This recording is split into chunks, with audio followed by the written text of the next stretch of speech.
The girl says that a boy is very interesting because he has just the right amount of madness, and that this insanity isn't just aimlessly directed but focused.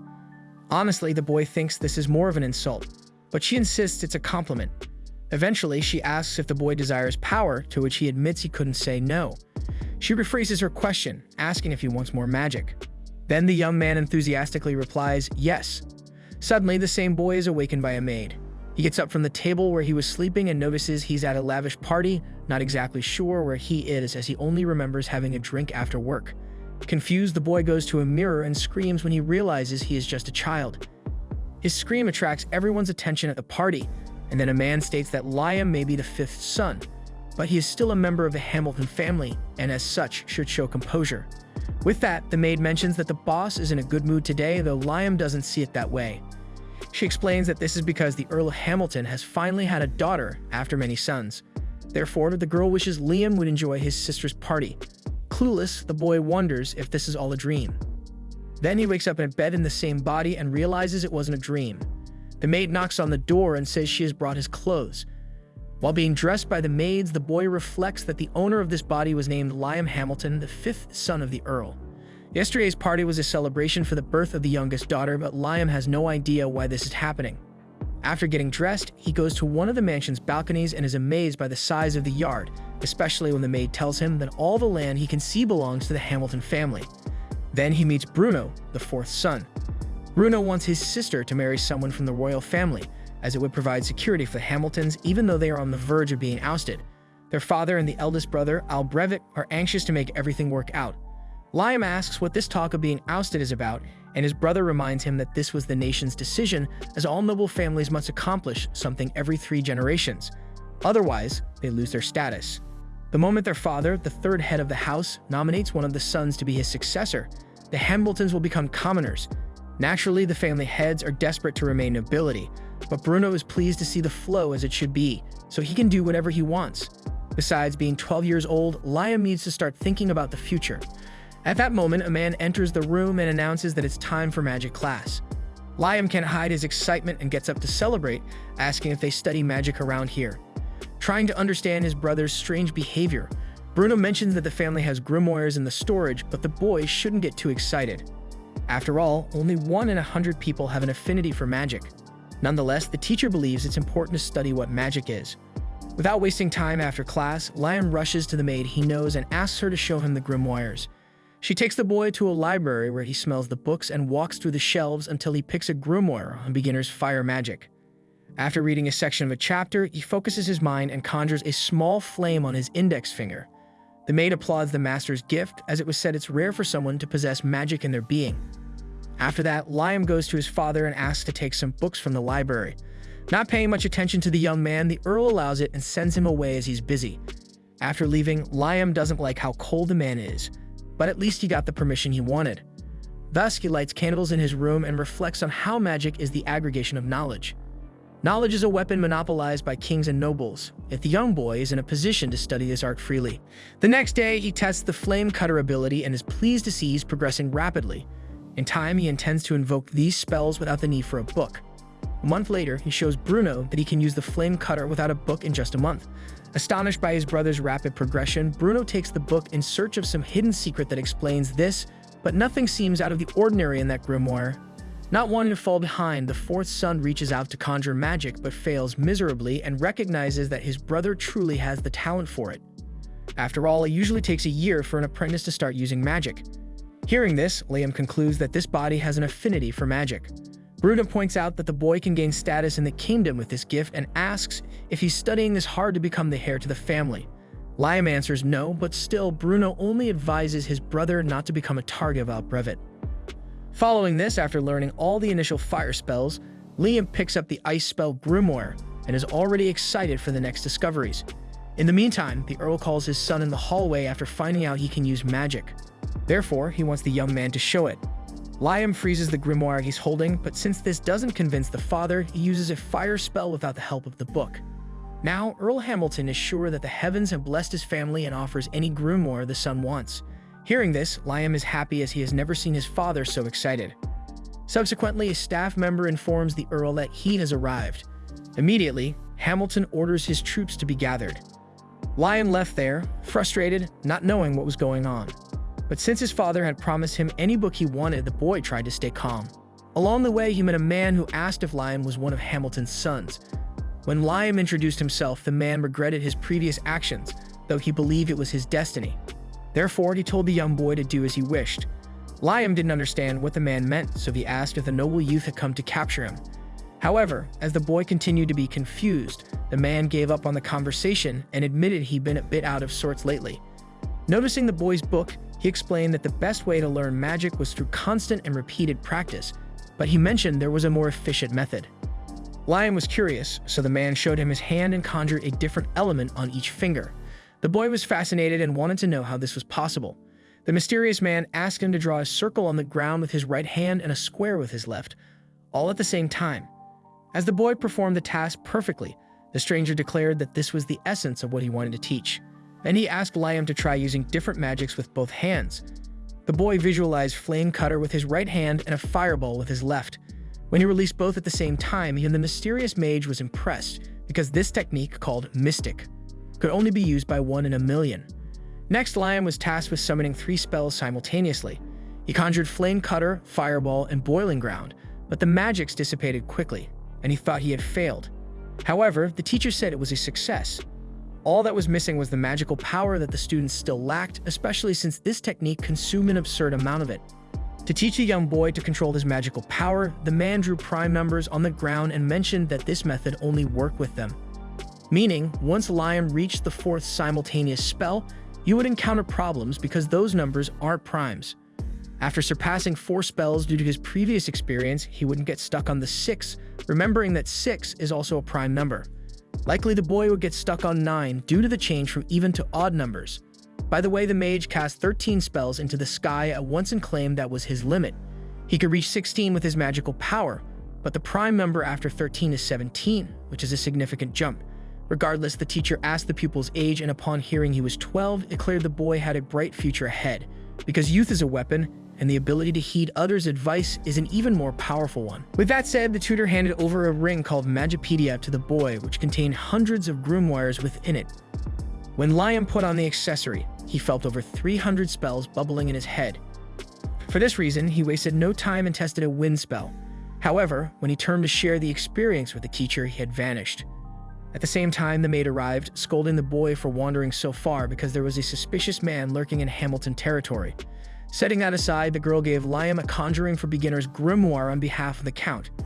Finally, she asked the boy to come back soon and said goodbye. When she left, the teacher reappeared out of nowhere and mentioned he had to hide with an invisibility spell, but he couldn't stay there for long, so he would teach one more thing to Liam. He asked the boy to open the grimoire and conjure something using the ring. Liam turned to the page of the fire salamander and performed the process. The creature appeared but entered the grimoire. Upon this, the teacher explained that the Magipedia absorbed the book's content. Impressed, Liam didn't want to accept something so special, but the man said that the ring itself wasn't anything special. It was just convenient not to have to carry tons of books on his back. Then he asked the boy to conjure more creatures, and Liam repeated the process 3 more times. However, when he looked around, the teacher had disappeared again, leaving the following message: "Continue studying magic. We will meet again somewhere. Please don't tell anyone about me." After reading the message, despite the brief time together and not knowing his name, Liam came to regard the mysterious man as his master. A month after the tutor's departure, the pupil continued studying and practicing his learning, reaching much more complex levels of spellcraft. One day, Bruno went to the forest to see his brother and noticed white coal with him, which burns at a much higher temperature than normal coal, besides not producing smoke and lasting much longer. Moreover, Liam was able to produce crystals that recover magical power, all with his magic. Bruno praised his brother and concluded that the kid would know how to get by without him, especially since Bruno was about to marry a woman of low nobility. Taking the opportunity, he mentioned a severe mistake their father made right after Liam was born. The Count wanted a daughter so he could marry her off to someone from the royal family and maintain the Hamilton status. However, since Liam was born male, the Count became desperate for achievements and sent 1,000 men to kill a powerful monster sealed in these lands.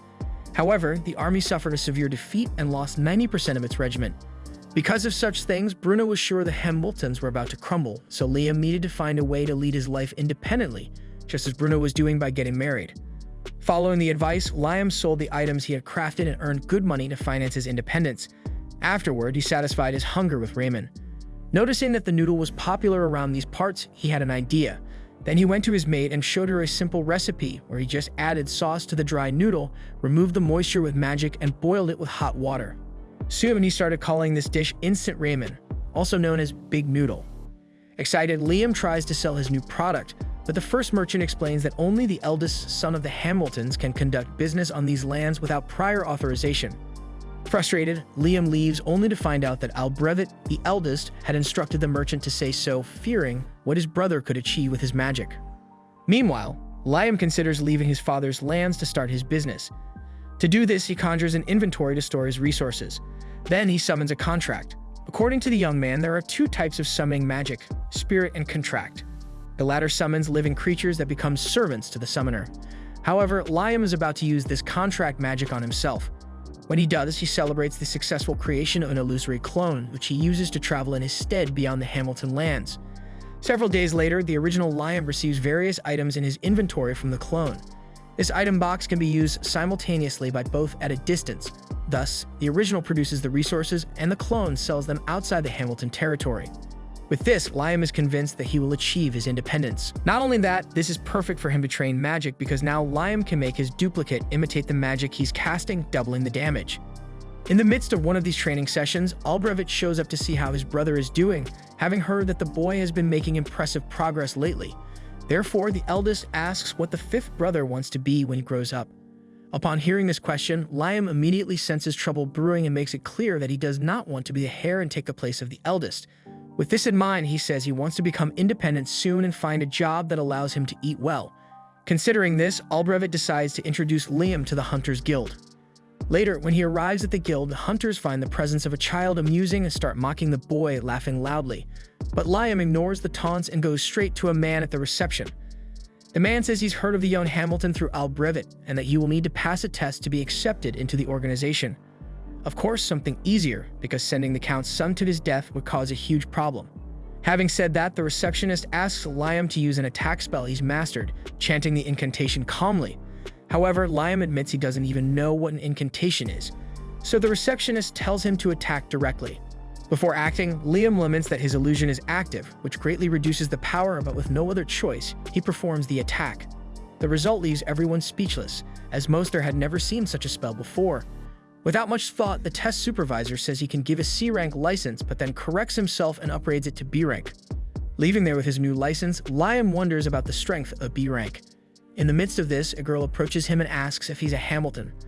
Liam confirms, and then the girl introduces herself as Asuna Okwage and invites the boy to hunt with her, saying it's safer in a group. Despite the girl's somewhat goofy manner, Liam likes lively people and accepts the invitation. On their way to adventure, Liam notices they haven't taken any mission. Asuna explains that only A-rank hunters and above take hunting jobs. B-rank and below go after dangerous creatures, like the wolves they just encountered, to defeat and collect a reward. Despite the initial confidence, Asuna realizes there are far more wolves than she thought and concludes that they're in trouble. Even so, Liam conjures the gnome ability, creating several little monsters that get bitten by the wolves. However, the gnomes swell and jam the wolves' jaws, preventing them from letting go. With this done, he asks Asuna to act and she finishes the fight. Soon the two return to the guild and impress the hunters with the 42 wolves they defeated. Taking advantage of the feat, the guild chief offers them another job. Shortly after, on the way to the new mission, Asuna is happy because they were hired directly, showing they've been recognized. The mission is simple: defeat a giant caterpillar before an important person passes by. About the monsters, Liam explains that they have magical stones in their bodies which allow them to use magic or advanced techniques. Compared to common beasts, they are much more dangerous. Today, Liam isn't using his illusion to save strength for this challenge. Later, after a long and exhausting battle, the two were just worn out. The carnivorous caterpillar was so resilient that no attack, not even the spells, could penetrate its carapace. Therefore, they retreat without accomplishing anything. Honestly, Asuna just wishes a meteor would fall on the creature's head. Hearing this, Liam gets an idea. After explaining the plan to his companion, the duo returns to the fight. Asuna lures the monster while Liam conjures his item box. As soon as he finishes, he pulls out a giant rock from the inventory and drops it on the insect, leaving Asuna terrified. Not just her. When they return to the guild, they leave everyone in disbelief. After all, they didn't just bring back the carcass of one carnivorous caterpillar, but two. Liam explains that he found the second with the enemy search spell. Finally, with their excellent performance on the mission, the guild chief offers a reward 5 times the initial amount. Several days later, Abridged appears to his younger brother and says he was right to recommend him for the Hunters Guild, asking him to keep up the effort. When the man leaves, Asuna confesses she didn't much like his manner. Internally, Liam reflects that, to the eldest, the brothers are all nuisances. Setting that aside, it's time to receive the important person who was mentioned earlier. After all, the caterpillars were eliminated just to clear the path for this individual. When the man takes a look at the two, Asuna gets all excited, thinking that if they catch the attention of someone important, she and Liam could move up in life. Indeed, the man was very interested in Liam, so much so that he requested a meeting. Soon after, the protagonist is face-to-face with James Stanley, who, surprised to learn that Liam is the son of Charles Hamilton, asks about his relation to Raymond. Liam is lost, so the old man explains that Raymond is the owner of the ring he's wearing and wants to know if the boy killed the mage and stole the item. Distressed by the accusation, Liam stands up and says very seriously that he received the ring from his master. James bursts out laughing because it's just like the mage to get himself into the most dangerous possible situation and still find it dissipable. With that, he asks Simon, the butler, to stay put and orders Liam to attack the man with the best spell he has, using full force. Despite the strange request, Liam doesn't back down, and when Simon raises the magical shield, the boy focuses to do his part. Researching incantations, Liam discovered that reciting one can temporarily increase the mana limit you can release.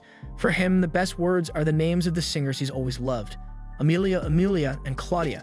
After chanting these names, he launches 11 magical missiles at the target. Afterward, he realizes that his limit with the incantation rose from 7 to 11.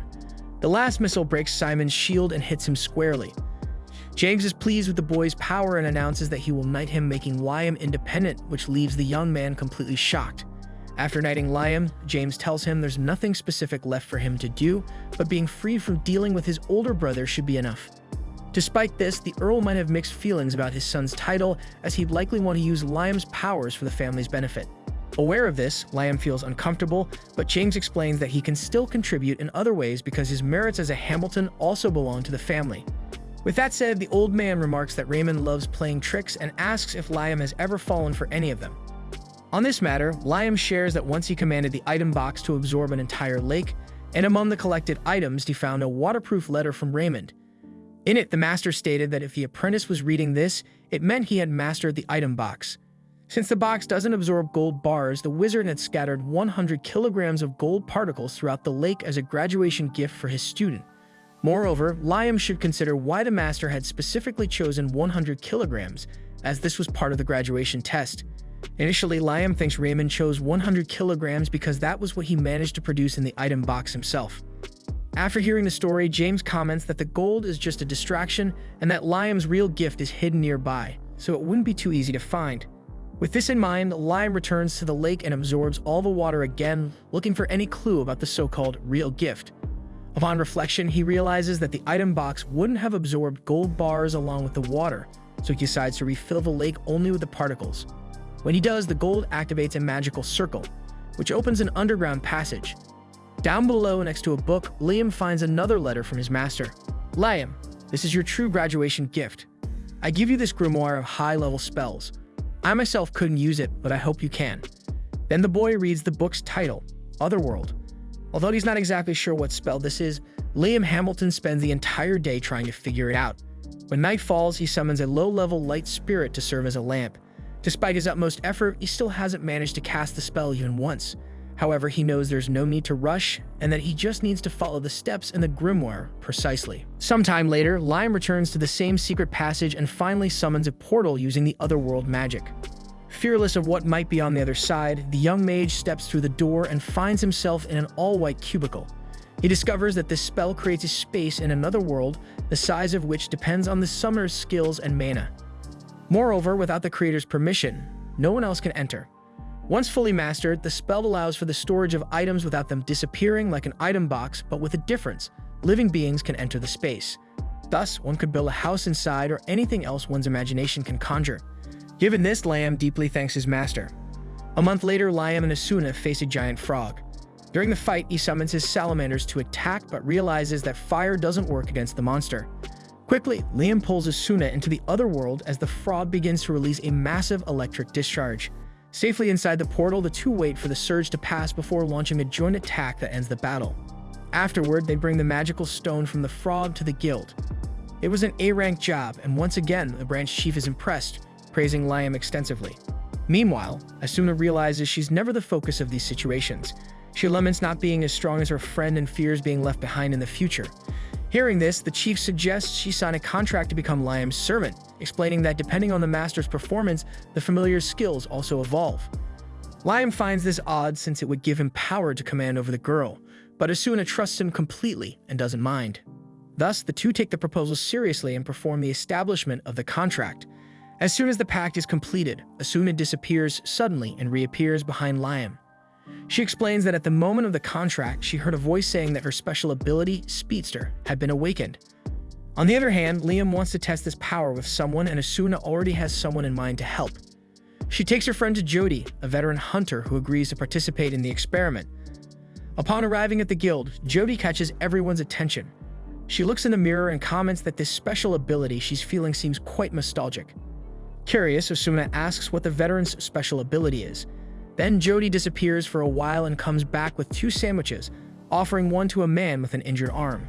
When he takes a bite, his arm regenerates completely, leaving everyone agape. Several days later, James Stanley informs Liam that Her Highness, Princess Scarlet of the Jamil Kingdom, is coming. She's interested in the young man. James explains that the boy has been very successful in A-rank jobs at the guild despite being only 10 years old, in addition to being capable of using 11 spells at the same time and having the power to evolve and rejuvenate his familiars. Therefore, the princess is curious, especially about the familiars, and wants him to do a demonstration. However, Liam flatly refuses, saying that his friends are not circus monkeys. With no other choice, James sends the boy away. After he leaves, James apologizes to the princess, who is actually there all along disguised as a maid. Scarlet then wonders if Liam will have the courage to refuse the proposal in front of her. The next day, Liam is dropped off by a carriage in front of the mansion of the all-powerful Scarlet Sherry. He is struck by the number of soldiers guarding her door, realizing how important the first princess is. Inside the throne room, he introduces himself while the princess orders a chair to be brought for the guest. Without mincing words, she wants to know how the young man defeated the carnivorous caterpillars and the giant frog. If that's all he'll talk about, Liam sees no problem in sharing. After hearing the story, the woman is impressed to learn for the first time that someone has killed a giant frog without using high-level spells. She asks if it is also the first time James Stanley has heard of this, and he admits that it is because powerful magic is usually employed. Changing the subject, Scarlet asks the guest to show his familiars to her. Internally, Liam feels the overwhelming pressure from this aristocrat's authority, but declines the offer so as not to yield to it. Scarlet loses the smile on her face and questions if the boy will really refuse her request, and he reaffirms that he will because he doesn't want to turn his companions into a spectacle. Hearing this, the princess laughs, and amused by the young man's entertainment, she grants him the title of Baron. Confused, he comments that he did nothing to deserve this, but the woman replies that amusing her twice is enough, and that's far better than giving away a daughter in marriage. Besides, she gives Liam a familiar contract grimoire, and this gift indeed brings uncontrollable joy to the mage, which greatly intrigues the monarch, as he prefers the book to the noble title. After this meeting, Liam examines his new book and imagines that until he masters its content, his familiar contracts will dissolve if he's not with the grimoire. At this moment, Bruno comes to celebrate with his brother on being named a baron, though he thinks that Albrevet must be fuming by now.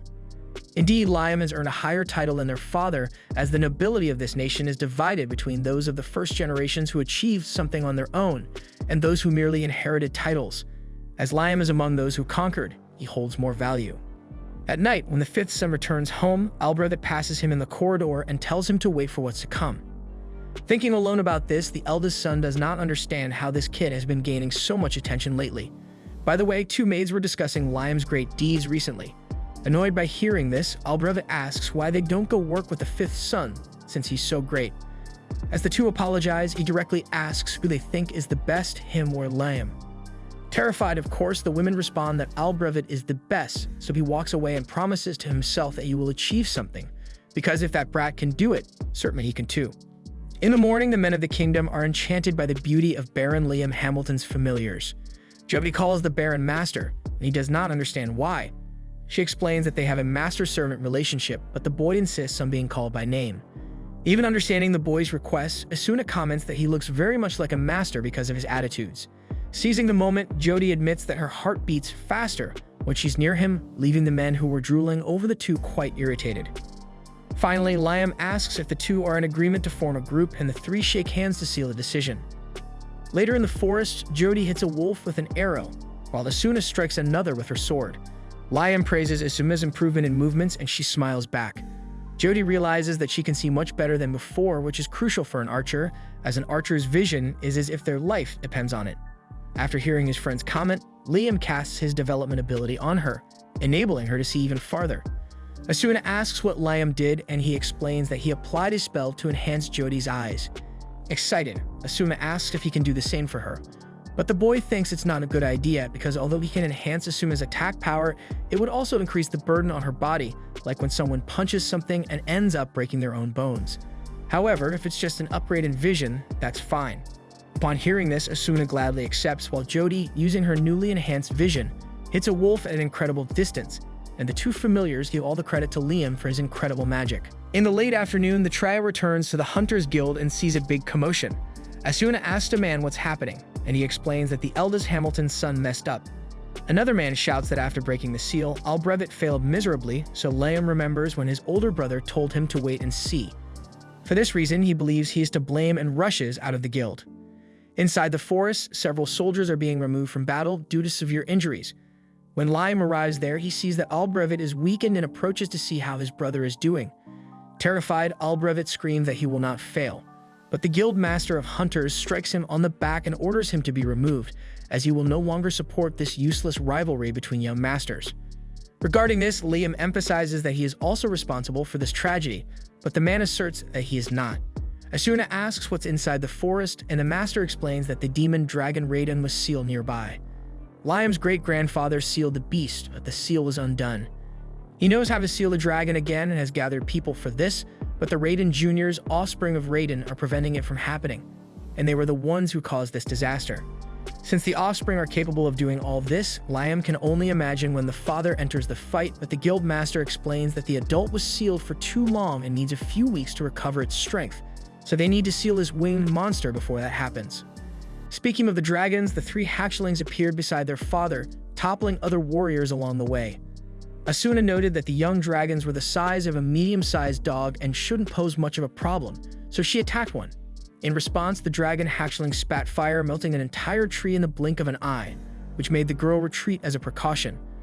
Liam cast the 7 magic missiles, but the 3 dragons easily repelled the magic with their fire. Realizing they couldn't defeat these foes, Jody insisted they escape as quickly as possible. Liam acknowledged these 3 dragons were stronger than he had anticipated and urged Asuna to grab Jody and use her sprinter ability to get out of there. As they left, the mage summoned his item box and retrieved his grimoire to recite his chant Amelia, Amelia, Claudia. He then conjured a portal to another world and hurled the dragons inside. After that, the boy knelt down and took a deep breath, his life having hung by a thread. Meanwhile, the guild master approached Liam, impressed that he had defeated the Raiden Juniors. When night fell, the kingdom's mages united to begin the sealing of Raiden, the demon dragon. Asuna and Jody returned to the master and inquired about the spell he had used against the monster's offspring. Liam explained that it was the Another World ability used to create an alternate space. Even with an enchantment, it was difficult to activate, but once triggered, it could store living creatures within. In this case, Liam had locked the 3 Raiden Juniors inside. Asuna asked if they could survive in there, but the boy told them not to worry. Since he hadn't yet mastered the spell, the things he placed inside tended to disappear on their own. Noticing that it wasn't an attack spell, Asuna praised the boy's cleverness for managing to trap the dragons there. Suddenly, a voice emerged from nowhere, calling for the tiny human of the Great Soul. Soon, Liam found himself in an environment where he directly faced the demon dragon. When addressed this way by the boy, Raiden realized this was how humans referred to him, but he wasn't concerned with all these definitions humans use, since in a few hundred years they would call them something else. By the way, Raiden asked who the tiny one with the great soul was. Liam introduced himself as an ordinary human, but the dragon argued that the boy's body and soul were not in sync. Thinking to himself, Liam figured the dragon must have discovered he was an adult in a boy's body and might even know the cause. Even though the human hadn't said anything, Raiden read his thoughts and replied that he didn't know the cause but would love to accompany Liam to see his life up close, for from what he observed, the mage led an interesting life. The dragon promised to do no harm. On the contrary, he would lend his strength to the small human, but only as much as needed for Liam to build his foundations with his own effort. Hearing such words, Liam didn't hesitate and accepted the offer, feeling no hostility from Raiden. Thus, Raiden announced he would rent Liam's great soul for a while and entered him. Done with that, Asuna drew Liam's attention to his hand. When he looked at his palm, Liam noticed a red mark. The master believed the young man had absorbed the demon dragon, while Liam felt an immense power from within. To test his new ability, he fired magic missiles into the air and 11 shot out without an incantation, something that had never happened before. Then Liam recited the incantation and repeated the spell. This time, 17 magic missiles were conjured and perfectly controlled by the caster. Around the boy, the other mages seemed to lose strength, so Raiden communicated with Liam, asking him to contain his mana as it was affecting the sorcerers. On the other hand, Misuna and Jody remained calm, guessing that it might be because they were relatives of the young baron. Finally, the Adventurers Guild Master thanked Liam for taking care of the demon dragon. Having said that, to the adult's surprise, a boy summoned his item box again and poured out 10 kilograms of gold dust as compensation for the trouble, with the largest amount designated for those injured in the battle. Grateful for this, the master amused himself that if Liam were the head of the Hamilton family instead of Albrevet, everything would be better. When night arrived, Charles, Liam's father, thanked his son for fixing the mess Albrevet had made. Liam asked what would happen to his brother, and the Earl explained that the eldest son would be confined at home for a while. Liam knew the worst punishment could have been expulsion for Albrevet. Charles emphasized that Lord James was still in town and that the story would spread throughout the nation and Liam was likely to be rewarded for it. However, despite his father's words, Liam felt guilty for his brother's behavior and went to his brother's room door to say something, although he didn't know what to say. Inside, Albrevet was screaming that the Hamilton family was ruined because the demon dragon had been defeated by Liam, who wasn't even their family, and that he was the one who should have sealed the creature. After hearing this, Liam gave up on talking to his brother and pondered that, in the end, Albrevet was the one who most wanted to protect the Hamilton family. That night, the young baron woke up and remembered having a strange dream where he practiced new magics that probably came from Raiden, the demon dragon. Excited by this new possibility, he ran to the forest where he usually trained to reproduce the 2 spells he saw in his dream. The first emanated a sensation similar to that of another world, and with enough practice, Liam felt he could master it. Hours passed, and the boy learned the magic and summoned a Raiden Jr. Suddenly, Princess Scarlet arrived and was impressed by the sacred magic the young man had used. For resolving the situation with the dragon, she awarded him the 3rd-class Phoenix insignia, a decoration celebrating the birth of a new hero who defeated the demon dragon. But for that, Liam needed to tell this story so it could be written down. The problem was that for some reason, when the Baron told the story, the princess told him not to tell anyone else about it. The next day, Liam received 3,000 gold coins from the princess, and the boy understood this as Scarlet wanting to buy his silence. Indeed, the very next day, young Liam found himself grappling with this situation as James Stanley boldly asked if he had mastered the art of sacred magic. Scarlet had paid for the boy's silence, and it really showed as he struggled to respond. Noticing the change in his mood, James remarked that Liam was still young, and that the princess's hefty reward made it all the more suspicious. Now, having defeated that dragon was an achievement grand enough to secure Liam's place among the nobility. Normally, Scarlet would return to the capital to report this to the king, but she hadn't, which only raised further suspicions about her behavior. Hearing this, Liam broke into a cold sweat as the man added that, according to reports, witnesses claimed the gigantic demon dragon transformed into light and was absorbed by Liam. Cornered like this, the boy threw in the towel and confessed to having learned a few sacred tricks on the sly. Knowing the truth, James asked the young man to demonstrate, so he conjured a beginner's spell called All Clear, capable of removing all evils, including poison or petrification. Witnessing such power, James understood why they say sacred magic is the work of God. Seizing on this topic, he told Liam about the War of the 3 Dragons. Once 3 dragons waged war, and one emerged victorious after defeating the other 2. Legend has it that sacred magic was the decisive factor in this conflict. The victorious dragon allied with the human who used this magic to establish the kingdom of Jamil, where they reside today. Thus, considering that Raiden had allied with Liam, it could mean that the young baron was recreating the founding myth of this kingdom. With this in mind, James was apprehensive about 2 things for the future. The first concerned the Hamilton family involving Liam's father. This family had become nobility by sealing the demon dragon, but it wasn't actually that dragon, but rather the kingdom's founder. If this were to come to light, the Hamiltons could lose their noble title immediately. Nonetheless, there was an even bigger issue. If the dragon was angered, it might plan to seek revenge on the nation for being imprisoned without cause. Upon hearing these words, Liam recalled something Raiden had said. "I don't care about all these definitions humans come up with. In a few years, they'll call me something else." Reflecting on this statement, the boy asserted with conviction that the dragon harbored no desire for vengeance against humanity. Moreover, Raiden had shown a genuine interest in Liam's life. Given this, James began to truly believe that Liam was the kingdom's savior. After the meeting, the Baron remembered he should have activated spells that took time to initiate. Even if they proved useless, it would be good practice. Returning to town, the protagonist was accosted by his relatives at the guild door. The adventurers were thrilled to see it was that boy, while Jody assured everyone she would tell him. They took the young man aside and explained that since the news of Liam Hamilton's victory over the demon dragon had spread, many wanted to work with him. Asuna handed him a list of candidates to join his group, and the boy was overwhelmed with so many names. Of course, the girl warned that most were merely looking to capitalize on the Baron's success, so it was crucial he assess each one carefully. With the list in hand, Liam returned home to discover he had received hundreds of marriage proposals. Speaking of which, Bruno jokingly remarked that he was late, but he had brought a proposal from a relative of his fiancée's family, as he was responsible for persuading his brother to marry her. By the way, Bruno asked what the heck he had done to become so popular, and Liam replied that he had simply defeated a demon dragon. However, Bruno was sure there was more to it, since even the wealthiest families were interested in marrying someone to him. At that moment, Liam remembered what James had said and figured he was in trouble with so many doubting him. Nonetheless, the boy just realized he had never been so popular until he took on this body of a young noble.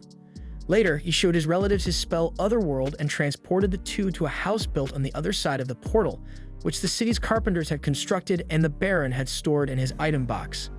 Asuna asked if everything disappeared when Liam undid the spell, as he had mentioned what happened with the Raiden Juniors, but he explained that this was no longer the case since he had mastered the spell.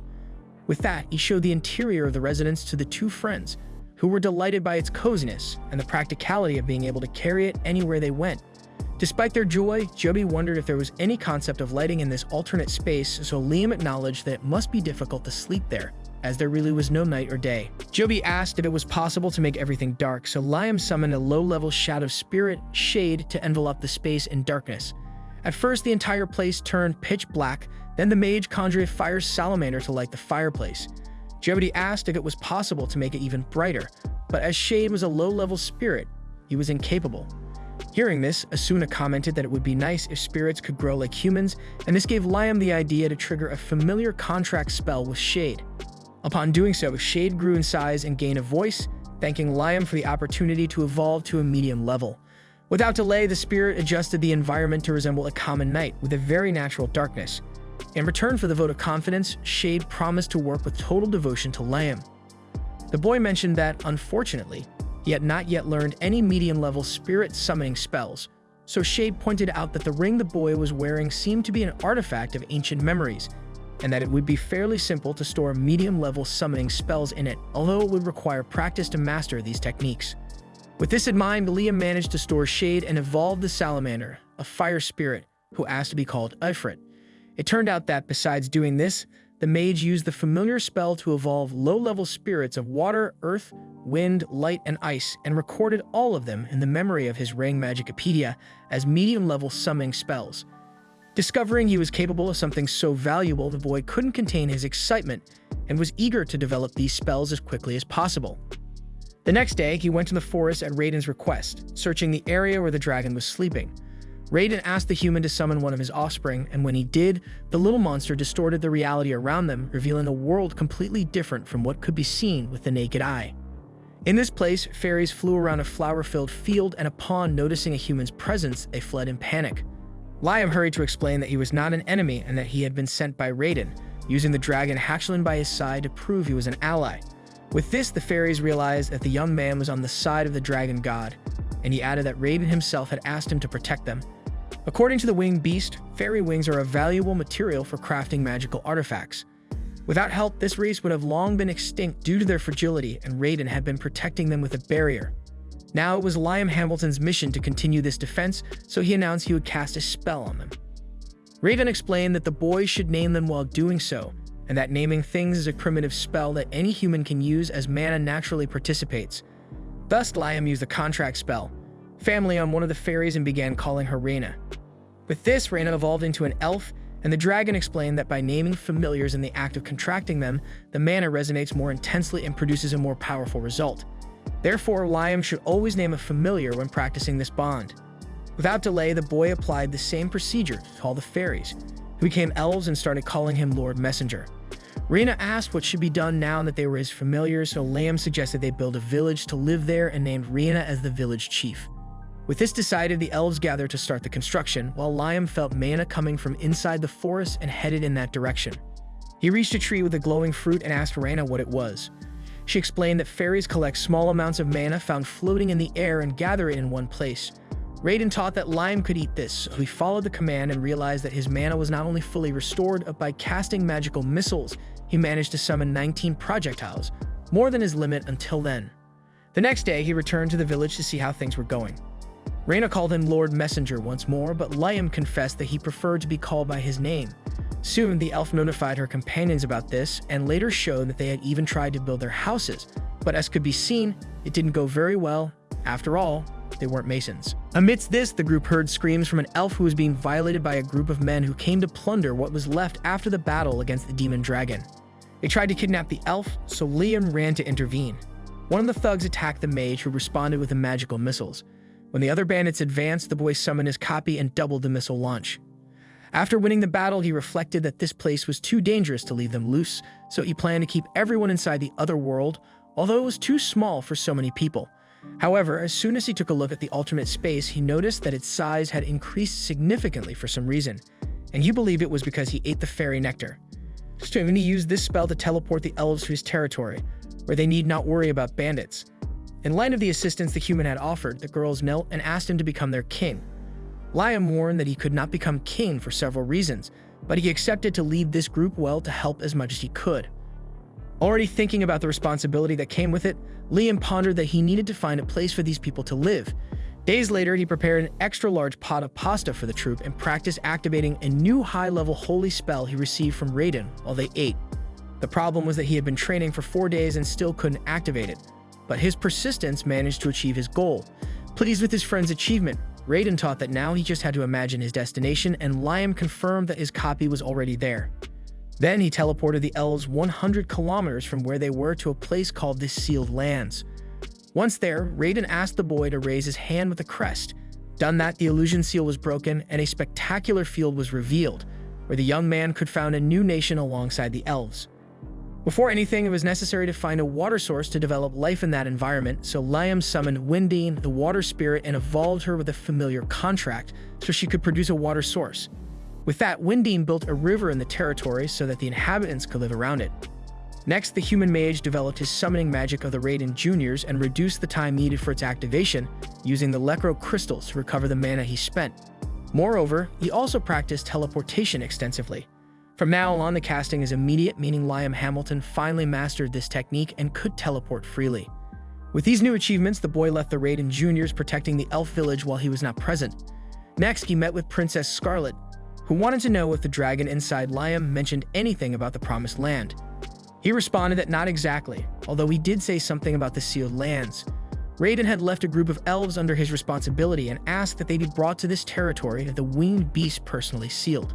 Scarlet asked if Liam could take her there, and he promised that he would, but he had a request to make first. In the following scene, the princess introduces Golek, the court engineer, and the mage uses a familiar's contract to create a copy of him for the construction of the village. When the boy takes the princess to the village, she thinks it's Galar Valley, but Liam explains that Raiden used a spell to make it appear so, though it isn't. With that, she wonders if this is the Promised Land, but the mage clarifies that Raiden made no promises to humans. Upon hearing this, Scarlet recalls the legend that humanity would be saved from collapse and taken to the Promised Land. Then she retrieves a royal family relic called the Key of Destiny, and this ring is accidentally activated, causing the land to levitate. With this discovery, the princess is certain this is the right place.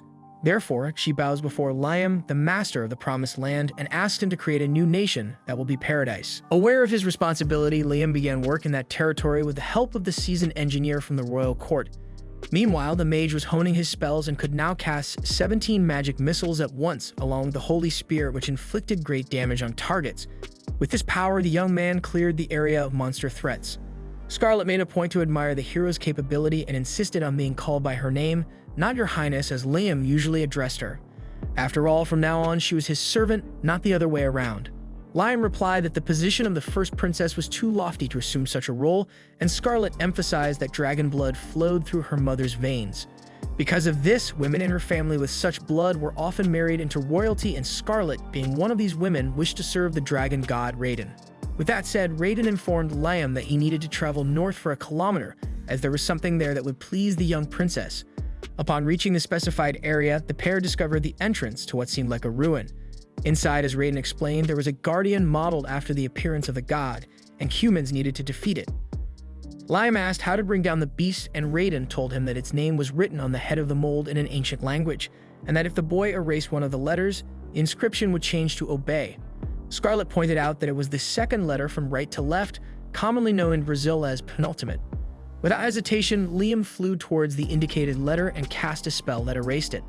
With this, the dragon became obedient to Princess Scarlet's dragon blood, who decided to oversee the beast's recovery since Liam's spell had wounded it.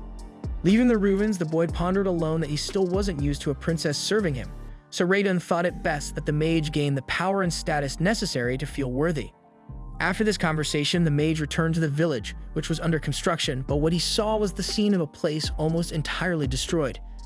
Elves ran towards the master and reported that they had been suddenly attacked by werewolves until a pack of these monsters appeared before the wizard, demanding that the outsiders leave this sacred land, otherwise they would be torn to pieces. Liam wanted to discuss this, but he was attacked before he had any chance for dialogue. The leader of the wolves swiftly lunged with its claws, but the human managed to escape and counterattack with a shock spell that immobilized the opponent for a while. Controlling the situation, the mage reinforced his desire for a friendly conversation, but summoned a junior Raiden in case the wolf did not cooperate.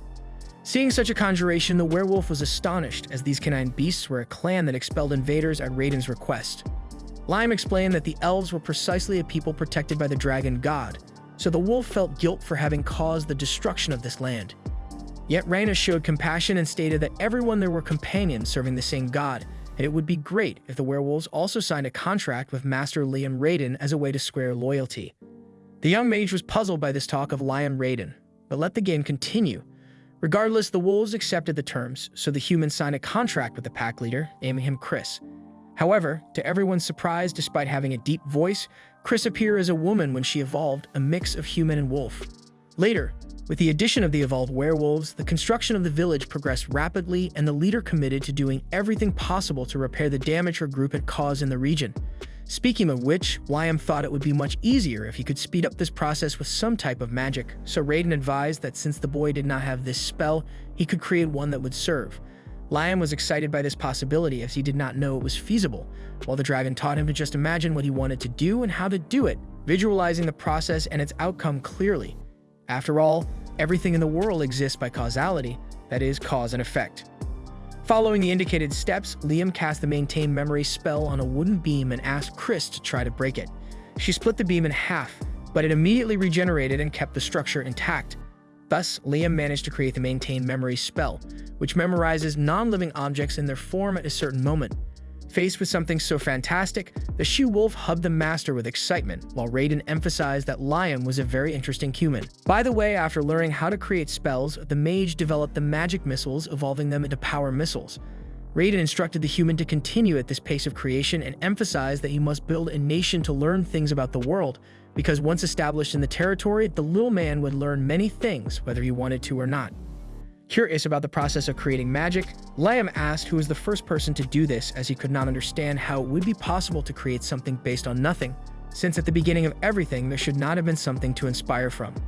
Thinking about this, the boy imagined that it might be possible to create spells without depending on causality.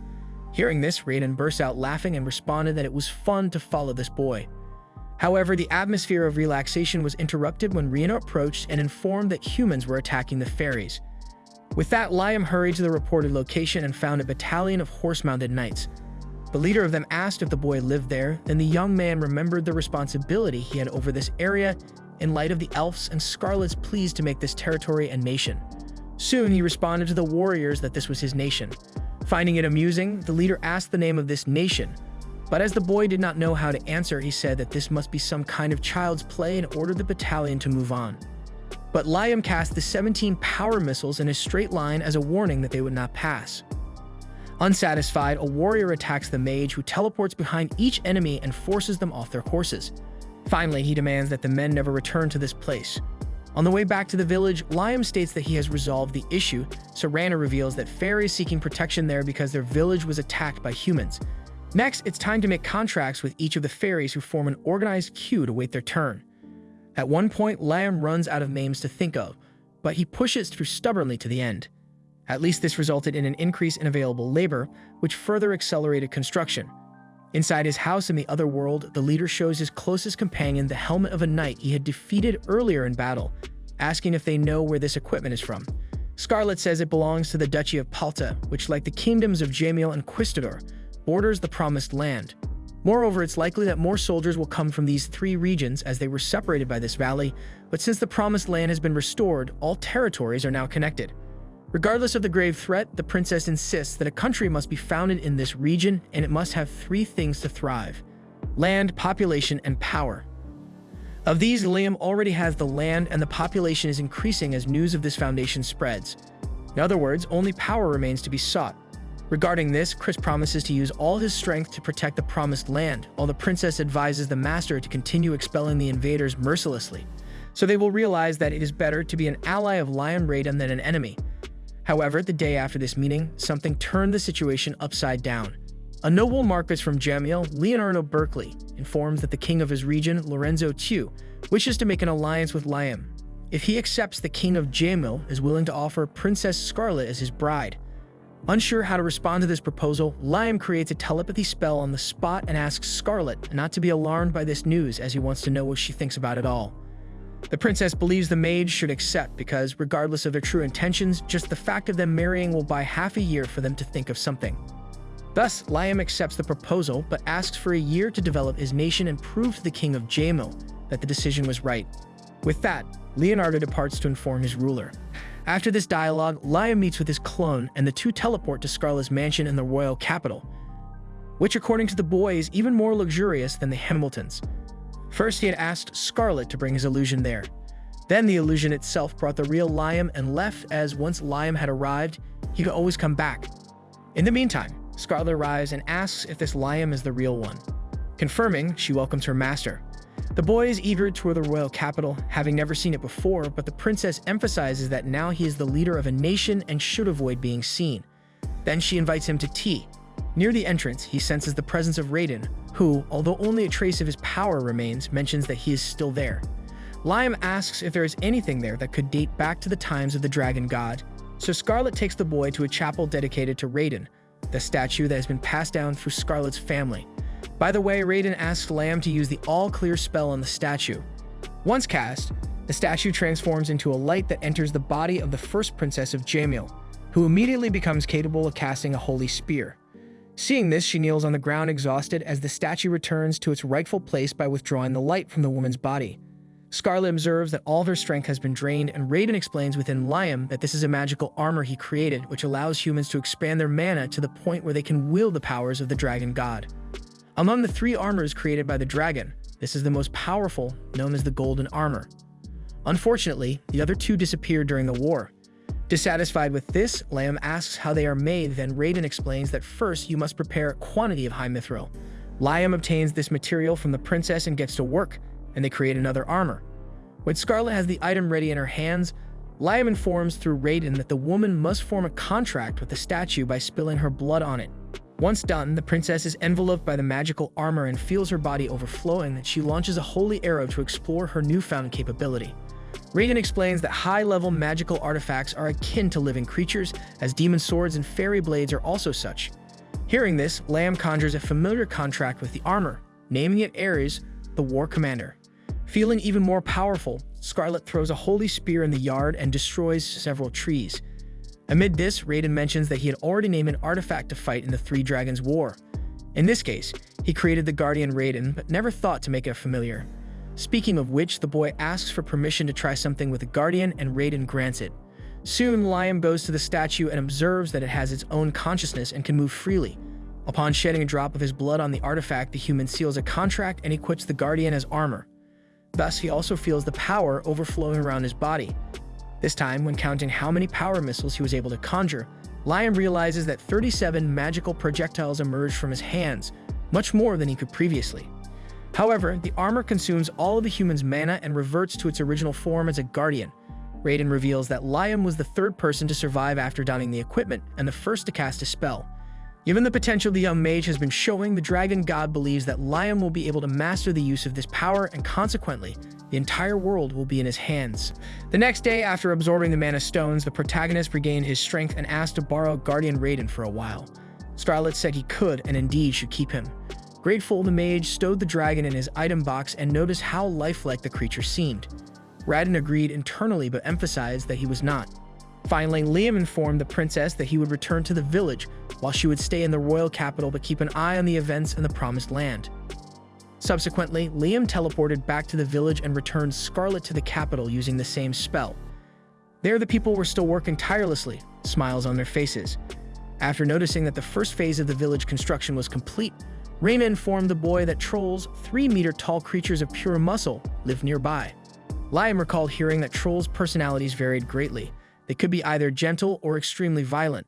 Unfortunately, according to the fairy, these specific monsters were quite hostile and humans would continue moving in this direction. Liam thought it would be problematic if fighting broke out, and Raina considered persuading the trolls to join Liam's side in the war. At last, the mage inquired about the monsters' whereabouts. Next, he appeared in a barren, seemingly lifeless land. The young man remembered this place being fertile not long ago. Picking up an iron ore stone from the ground, he looked around at the lack of vegetation, though he remarked that the area was full of hidden treasures. At that moment, trolls emerged in front of the boy, wanting to know what he was doing there. Liam explained that he was building a nation and would like to recruit them, but the leader of the monsters thought humans were untrustworthy and promptly refused the proposal.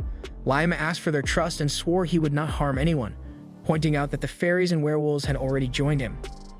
Uninterested in listening to what the young man had to say, the enormous creature slammed his club into the ground, creating a small crater, nearly ending Liam's life if he hadn't escaped in time.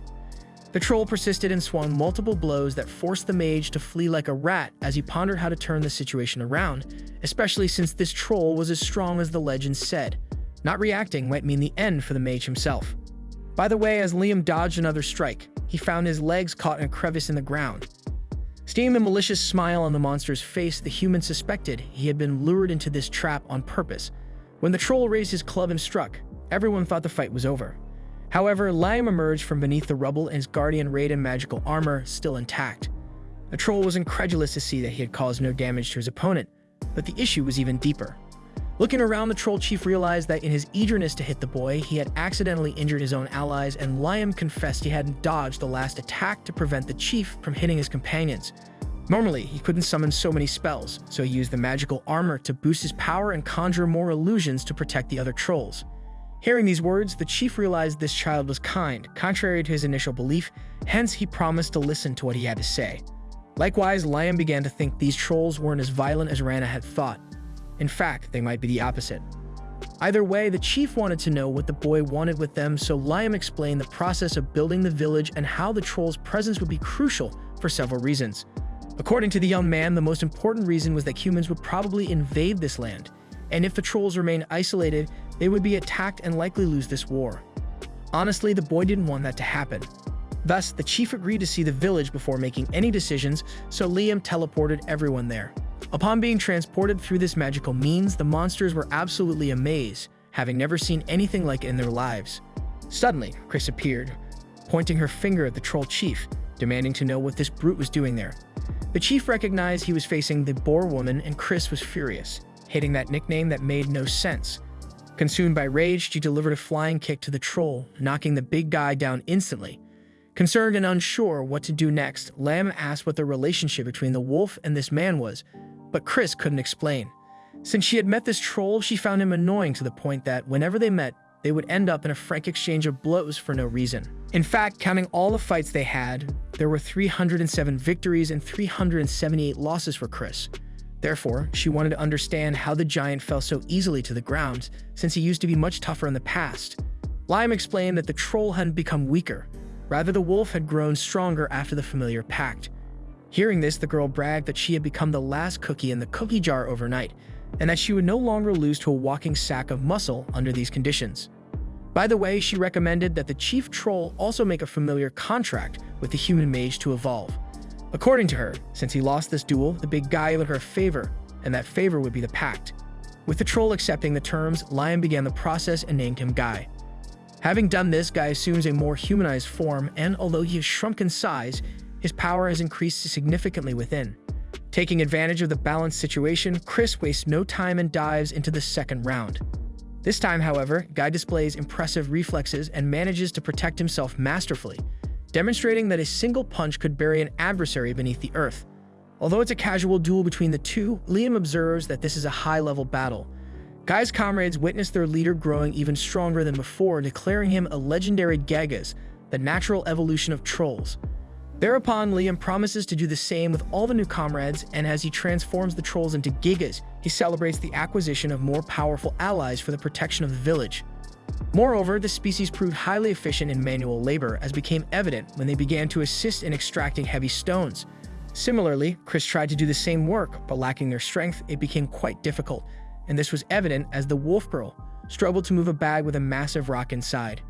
Guy asks her to take it easy and leaves the heavy lifting to him, until Chris is crushed by the stone she was trying to pull. The Gigas lends a hand and eases the girl's burden, who stands up angrily and says that he shouldn't think he has won just because of that, then storms off in embarrassment. Later, after transporting a large amount of stone back to the village, the troll's chief inquires about what the wizard intends to do with all this stone. He explains that he plans to extract metals from the stones, summoning Gnome and Salamander to melt the rocks in a forge and extract the metals. With this done, the nobleman secures portions of gold, copper, and silver, but primarily a large amount of iron. Unfortunately, besides these, almost no high mithril was extracted. Raiden explains that it is a metal very rare in the human world and hard to find, but Liam is still frustrated, hoping to find at least a bit more of this material in the troll's quarry to produce magical armors en masse.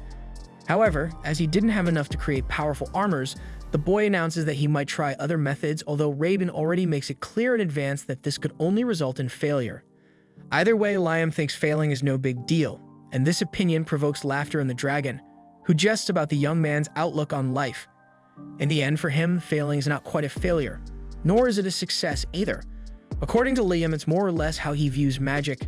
You got to persist in handling it until you master the technique. With this motivation in mind, Liam has Salamander melt the iron and asks Gnome to make a mold to pour the molten metal into. Once done, Liam allows Raiden's power to flow through the mold. Remembering that Scarlet's armor became much stronger when given a name, the boy imagines he could repeat this process, even if it was with iron armor. Soon he names the equipment Apollo, meaning sun, thinking that giving a name that matches the mold could make the garment even more powerful. By the way, Liam also considered this when naming everyone in the village, giving names that matched the being in question, and it's curious to note that all evolved according to how they are called. Nevertheless, the young wizard manages to produce a magical iron armor, and even Raiden acknowledges it was a fantastic idea by the boy, who also managed to realize what he intended. Without a doubt, this young Hamilton is a great amusement in the dragon's life. In the late afternoon, the boy racks his brains thinking of other names he could use to strengthen more armors, as he cannot use the same name twice. Raiden observes that naming things is a primitive spell that any human can use, and Liam thinks that's exactly why it should lose strength when repeated in the same way. The next day, after straining his brains, he managed to produce 15 more armors and distributed them to 5 elves, 5 werewolves, and 5 gigas. During the first training session of the new armors, Guy and Chris go at it again, and Liam discusses placing these two in the same group since they love each other so much. Perhaps if they compete to see who does the best job, it might be the kind of internal competition that strengthens the results of the missions they are assigned to.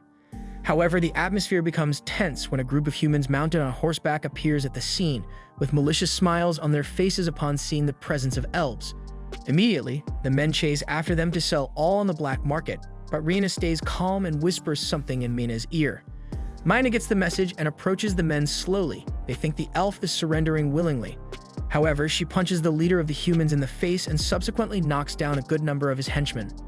Liam watches the scene with pride, as once the elves were so defenseless, but now they are capable of defending themselves from threats, especially if a good portion of them have access to armors like the ones he made yesterday. However, the leader of the bandits sneaks up behind the wizard and points a knife at his throat. Even so, Guy, Chris, and Raina breathe a sigh of relief seeing that Liam is the hostage. The bandit shouts that he is serious and gets confused by the reaction of those creatures, until the boy launches a power missile down the man's throat and ends him on the spot. Terrified by such strength, the remaining humans flee hastily. After the victory, Liam entered the other world and performed a mass invocation of Celsius, instructing them to expel the seawater from the item box, separate the fresh water from the salt, and return both to the box. The elementals understood the request and carried out the process to increase the village's water supply for the new residents. Meanwhile, the first Windine then evolved into Celsius thanked her master for everything he had done, as her world had expanded to the point where she learned to possess human objects, but she feared reprimand from the Spirit King if she overused this ability. Liam was surprised to learn that such a king existed and was curious about what the elemental meant by possessing objects. She explained that a mid-level spirit learns to possess things, which is why there are so many pieces of equipment inhabited by spirit powers. With that said, Liam made a pact with Celsius and named her Celsius Zero. After the transformation, the mage produced another suit of armor and had Zero possess it. In the end, the process was successful, filling the young noble with pride. Following this, as he distributed the spirit-powered armors to his main allies, the boy grew even more excited to see that they were now capable of casting spells. The trio was thrilled with the strength they had achieved, although Chris and Rihanna were tired from the high mana consumption. Though tired as well, Guide promised to use all his power to protect the people, prompting the two to vow to do the same. In the midst of this, Liam pondered the incredible potential of mass-producing more mid-level spirit-possessed armors, as it would provide the strength necessary to protect the nation. Yet Raven thought the boy was naive because if these three superior species were equipped with the new magical armors, they would have the strength of an entire army, capable of overtaking another nation, and such immense power could be harmful if it fell into the wrong hands. The next day, Asuna and Jody complained that Liam had gone off somewhere without telling them where he was headed. The boy was about to explain what happened, but Asuna forgives her friend as long as he hands over the money to her. Confused, the young man is informed by Jody that it's the cash they asked him to keep safe. On the day that this happened, Liam took the girls to a chest brimming with treasures. According to him, they were paid to keep quiet about Raiden. Honestly, Asuna admits she would have stayed quiet even for free, and Jody adds that they have a contract with Liam, meaning if he wanted them to stay silent, they would obey.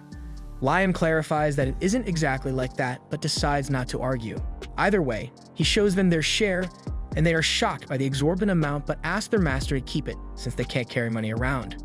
Returning to the present, Liam wants to know what the girls plan to spend the money on, and the two share a mischievous grin. Sometime later, they emerge from a store with a book in hand. According to the familiars, it's the only grimoire in this town without an owner, and Liam might be interested. Soon after, the boy takes the book and flips through to a specific page, then emits magical energy towards the object, absorbing incredible spells he had never seen before. Thrilled with the discovery, he sincerely thanks his companions, who are just as joyful for being able to help. Later, at the tavern, Liam tells them that he's developing a nation, so they must decide whether to go with him or stay in the city, continuing as huntresses. Without any doubt, the women assure him they will join their master, for they are a family. Embarrassed and excited, Liam lowers his head and states he counts on them both. Fired up for the adventure, Asuna raises her fist and declares it's time to set off, but Liam puts a brake on the excitement, asking for a few minutes to master the grimoire he just received from his friends. With that, he summons the dust box to start a spell on every drawn line. As he observes, the activation time decreases each time the spell is triggered, and with this procedure, the young noble masters the necessary techniques. Asuna asks what kind of spell it is, and he explains that it's similar to the item box, where you can put as many things as you want inside, but it varies according to the user's mana. At that moment, a waitress arrives with the meal ordered by the group, and Liam sees it as the perfect opportunity to test the spell. He places a piece of fish inside the dust box and waits a minute before retrieving it. When he does, he shows the plate to girls again, who are hit by a horrendous smell of rotten food. Having done that, Liam explains that this box is used to rapidly decay things.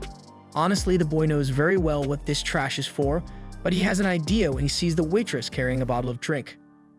Shortly after, he reappears dripping with sweat and displays a bottle of freshly made grape juice. He places the juice and yeast in the dust box and waits 5 minutes. After the wait, he hands the bottle to Jody, who senses the velvety aroma of wine emanating from the neck. The girls are amazed to see this happen right before their eyes, while Liam reflects that, in addition to alcoholic beverages, this box can produce other fermented products like soy sauce and pickles, on a large scale and in a short time. Hours later, to test the fermentation change according to the difference in time fermenting, the noble produced more juice bottles and numbered them from 1 to 10, then placed them in the dust box each hour that passed. The bottle number 10 was placed 10 hours ago, the bottle 9 hours ago, and so on. After placing the last bottle, number 1, and waiting for 1 hour, Liam removed all from the box and served a glass from each bottle to his friends. Jody starts with bottle 1, but before giving her verdict, she quickly sips from each glass in succession, a smile on her face. Similarly, Liam is somewhat anxious to know the result, but also admires his friend indulging in the wine that way, as one of his dreams in his previous life was to be able to drink like that. Thinking the boy is eyeing the girl wickedly, Asuna smacks him on the back without mercy. He explains that he was just admiring Jody's beautiful attitude, but the woman doesn't want to hear excuses and demands that he not look at any girl with that lecherous face. Either way, Jody assesses that the wine one tastes like it's aged for 1 year and number 10 for 10 years. Thus, Liam concludes that 1 year inside the dust box passes in 1 hour. After this test, the group heads to the Promised Land, where the newest village that Liam is leading alongside the companions he gathered along the way is being built.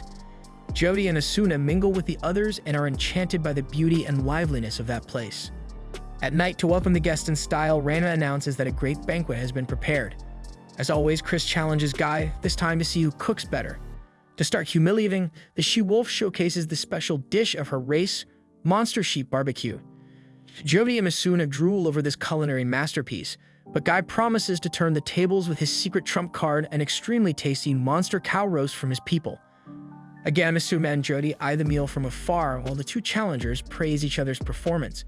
For her part, Rana arrives with the elf special, herb and mushroom soup, which can also be enhanced with Liam's instant noodles. After the challenge, Asuna can no longer wait and attacks the 3 dishes displayed before her. Jody, embarrassed, warns the girl that she's being rude. However, not much different from that, the others also freely enjoy the prepared dishes, and everyone interacts with each other while enjoying the tasty and well-served meal. The next day, the villagers take the opportunity to harvest the abundant fruits that infested the region's trees, where Liam picks to share to make a variety of juices. Asuna comments that she's never seen such star-shaped fruit, and Jody can't wait to try one. Suddenly, Chris and Guy appear, running after grabbing a bunch of them, competing to see who had gathered more. At that moment, Rana scolds them, explaining that if they take all the fruits from one tree, it won't bear fruit again. Amidst this, the group hears screams of pain coming from somewhere in the forest, prompting them to rush towards the source. Upon arriving, Liam sees a creature biting Gon, prompting him to summon 17 power missiles to contain the threat. The monster is thrown away but withstands the damage and dashes deeper into the forest. To identify the creature, Liam chases after it but loses track and gives up the pursuit. Meanwhile, Guy checks on his friend only to find Gon exhibiting a mutant reaction, assuming a monstrous expression similar to the creature that bit him, as if undergoing zombification. When attacked by his comrade, Guy is confused and tries to convince the transformed troll that they are old friends, but failing that, he attempts to restrain Gon in some way. Liam intervenes with the total purification spell, healing Gon's neck wound and putting him to sleep instantly. Given the symptoms, Jody suspects this to be a case of vampire infection. Normally, there's nothing to be done once someone's infected, but this time Liam manages to heal Gon, leading the familiar to recognize how incredible her master is. However, Guy and Chris believe it wasn't a vampire, as they would turn to dust in sunlight. Insisting on her hypothesis, Jody considers the possibility of a mutant Dracula, a rare vampire born once in centuries, under whose rule lesser vampires become stronger and immune to sunlight. Facing this potential threat, Liam orders everyone to gather information. Hours later, a werewolf returns to the village in haste, reporting that a horde of 10,000 vampires was spotted 10 kilometers to the north. As this is 100 times the number of village soldiers, everyone is extremely worried. Moreover, since there are thousands of vampires, it's clear that other inhabitants of the land have been taken by them. Adding to this, the scouts saw orcs and goblins among the horde. With this information, Jody is now certain if Dracula is leading these evil forces. Rena points out that vampires are usually a quiet species that lives away from others. Chris is outraged that innocent beings have turned violent due to the Dracula, and Guy adds that they need to defeat this enemy before the situation worsens. However, given the horde's overwhelming superiority, as Liam well remembers, they must do what they can at the moment. First of all, he orders the evacuation of the neighboring villages. After the villagers do their part concerning the evacuation order, one of them returns to the village and reports that the others didn't listen to them, convinced they would never lose to such weak creatures as vampires. In the orc village, they fought bravely for their territory but were crushed by the overwhelming numbers of vampires. Moreover, a vampire clearly different from the others appeared, and all the lesser ones knelt before him. At that moment, this superior being made the defeated vampires regenerate. Obviously, Liam deduces this to be the Dracula, and everyone worries about the horde being invincible while the leader is alive. However, based on the information he received, he has an idea of how to fight the vampires. Thus, as night falls, a group of 5 peasants stands at the forefront of the endless horde of monsters. As the monsters approach, the team activates their new magic armor and dons the special equipment. Following this, Rana casts Waterfall, a water magic spell that wreaks havoc on the battlefield. Then Chris launches Explosion, followed by Guy's Gaia Impact. In turn, Asuna strikes with the Blade of Wrath and Jody with the Arrow of Judgment. Watching the battle from atop a cliff, Liam Hamilton pays close attention to his surroundings. After a barrage of attacks, the village team manages to defeat part of the monsters, then runs to the next challenge. However, Dracula decides to show up at the venue and prevents them from leaving. When the leader appears, his subordinates kneel, then Liam fearlessly teleports in front of the most powerful enemy and transports him 100 kilometers away using the same displacement spell. Dracula asks what kind of joke this is, and the human explains that he separated him from his subordinates by 100 kilometers. Now all that's left is to defeat the vampire master to resolve everything. However, clearly the vampire has another idea in mind, and as long as he hasn't drained all the inferior races, he will never rest. With that, Liam launches 19 power missiles at the enemy, who easily blocks the attack, moves stealthily behind the human and tries to strike him, but without success. After escaping, Liam wonders how the vampire ended up behind him. Regardless, he now hurls 9 holy spears at Dracula, who even when hit, simply evaporates and reconstitutes elsewhere. The monster's movement speed is so fast that it manages to grab Liam from behind. The boy reacts with the illusion spell and suffers a bite on the neck. Soon, the original Liam detaches from the clone and orders the copy to dissolve. Faced with the situation, the vampire admits that the human has mastered many spells, while Liam, already exhausted, reflects that he still has one last ace up his sleeve. If he uses his Guardian Raiden's armor, his attack power will increase, but it will consume his mana quickly. Hence, this will be his final resort, which the mage cannot use until he is sure he can win. Thus, when casting a fireball, Liam watches Dracula perform the same trick to escape. Later, when freezing the opponent with ice needles, the same thing happens again, and even though he was surrounded by a layer of ice, the vampire managed to shift his body to the outside as if nothing held him. Having done that, the creature claims that all the human mage's efforts will be in vain, for he is invincible and his existence defies the logic of this world. Since he does not have a life, he also does not have a death. His body is merely a vessel to absorb the life that floats through the air. Hearing that Dracula is not alive, Liam starts to think of ideas, but Dracula advances and threatens to bite the human. Quickly, Liam reacts by trapping the opponent in the dust box, for just like the item box, it's impossible to store living things inside. Since the vampire is not alive, it's checkmate. Now the question is to see how long this monster can survive inside this box, which contains no life within. 10 hours later, which translated to 10 years inside the dust box, Dracula enters a state of suspended animation, perhaps unable to do anything against his prison. With that, Liam believes he has won the duel. Raiden laughs at the boy's very eccentric way of handling the fight, and Liam remarks that sometimes it's better to use your head than 1,000 fireballs. After defeating the enemy leader, the young Baron returns to his family and asks what happened to Dracula's subordinates. They tell him that they started getting dazed recently, but don't know why. Asuna approaches a monster and easily breaks its tooth. Jody mentions that some had lost their teeth naturally, so they needed to be sure if Liam had defeated the master vampire. Either way, it seems these monsters escaped Dracula's control and even look better for it. So Liam puts this matter aside for now and focuses on other issues he needs to resolve. In the midst of this, the newly freed creatures are violently engulfed by what Raiden explains as Dracula's mana. According to the dragon, their bodies were being controlled by this mana, but now that the source has vanished, they will all disappear if things continue as they are. Trying to prevent this, Liam remembers that he cured Gon with a clean sweep spell, a sacred device that heals all ailments. When he uses it on the first monster, it is freed from the mana burning its body. Thus, the boy repeats the same magic for each creature affected by a powerful blue fire. However, before he realizes it, all the monsters revert to their previous state of suffering, leaving Liam terrified. Raiden asks the human to calm down and remember their recent conversation. Sometimes it's better to use one area spell than hundreds of fireballs. With this in mind, Liam summons Guardian Raiden and dons his magical armor to perform a general clean sweep by turning it into an area spell. Finally, the Baron uses this tactic and removes Dracula's mana from each monster again.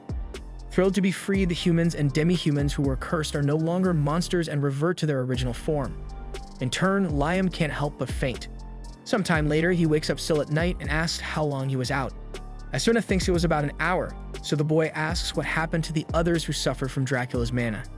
The family members point to the saved beings and show that they are still happy. Setting that aside, they question what happened to Liam, since he was overflowing with light and even regenerated those who were about to disappear. At that moment, Chris comes running in desperation to see how the master is, and he explains that he just used more mana than he should have. As Reina came along, Liam asked them to gather the vampires, but not those who were transformed, but those who always were. The officers comply with the order and gather the vampires for the Baron, and he is shocked to see that among the 10,000 ready for the attack, only a handful of stragglers remain. One of the vampires steps forward and asks the human Baron to spare the others by taking responsibility for everything, but Liam makes it clear that he has no intention of killing anyone. After all, they were being controlled by Dracula. In fact, the boy wants the vampires to be able to walk during the day so they can move to the village he is building as the way they are now. Once they lost Dracula's powers, they would be easily destroyed by the sun. Now, if they decide to join the village, it must follow 2 rules. First, listen to everything Liam Hamilton says. Second, do not cause internal strife. Other than that, Liam will not force the vampires to do anything. Surprised and delighted by such simple conditions, the vampires accept the invitation and join the new civilization born in the cradle of the Promised Land. Thus, Liam prepares to apply the familiar pact, but with some improvements. Just as he created the magical armor with some adjustments, the wizard decided to make improvements to this spell as well, evolving it a contract spell, High Familiar, making it so the vampires' bodies don't disappear with sunlight. From now on, the leader of the vampires will be called Alucard and will go from a normal vampire to a noble vampire who resists the sun.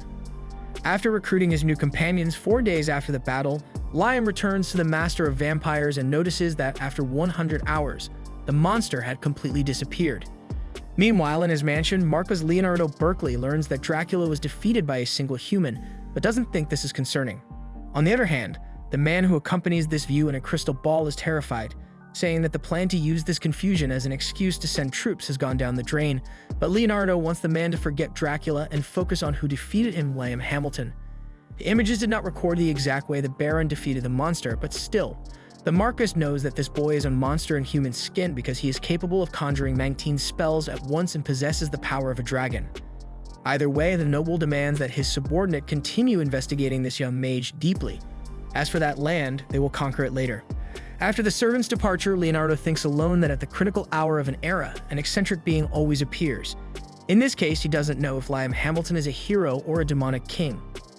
Speaking of him, the next day Liam is just wiped out, lying on the grass of the village to try and rest a bit. After all, he signed a contract with 10,000 monsters now living in the Promised Land. Now you can imagine the effort that took to invent a name for each of them.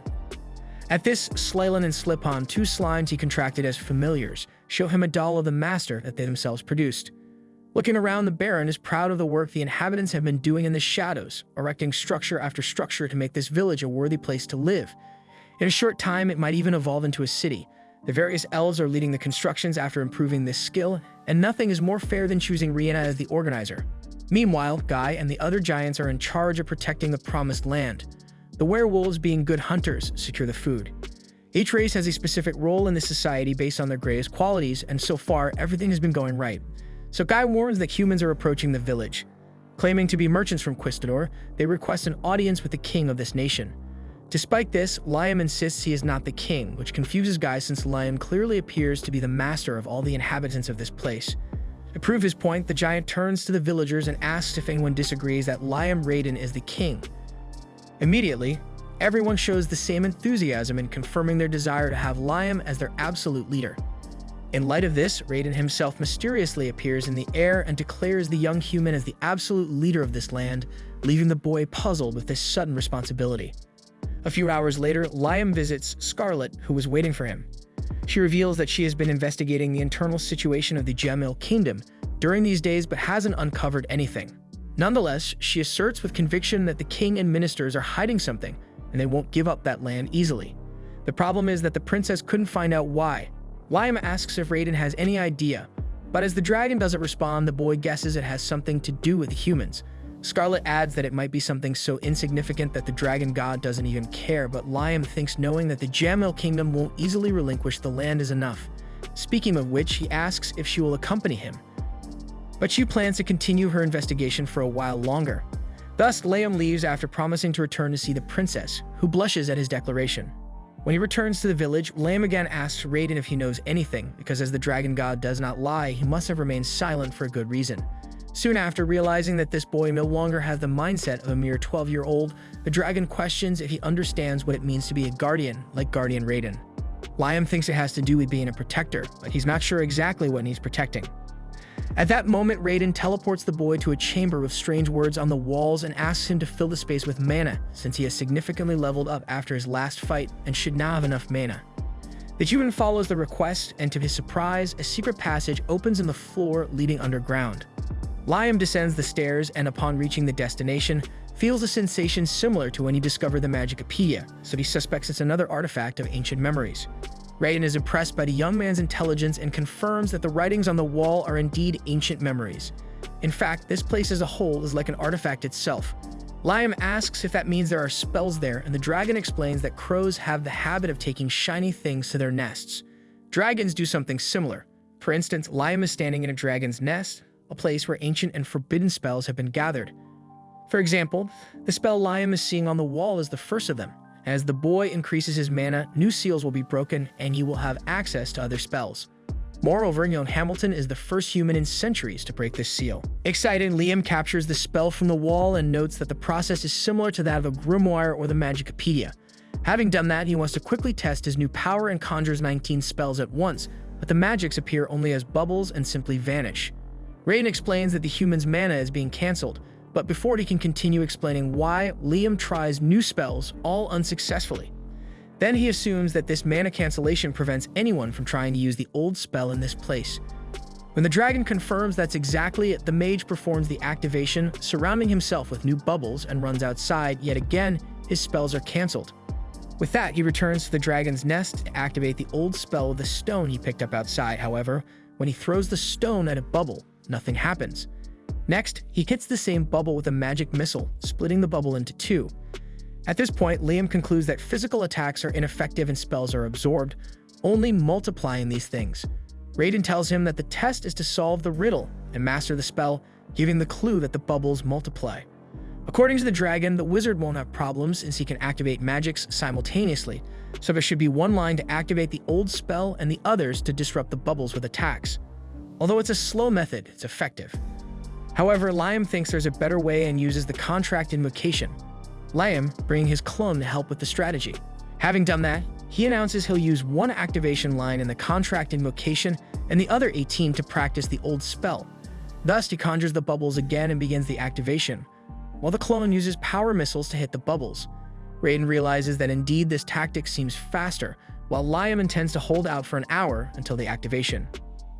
An hour later, the strategy works and the Baron manages to master the old spell, impressing even Raiden given the short time required. After that, Hamilton leaves the nest and summons his item box to drop a huge rock on his clone.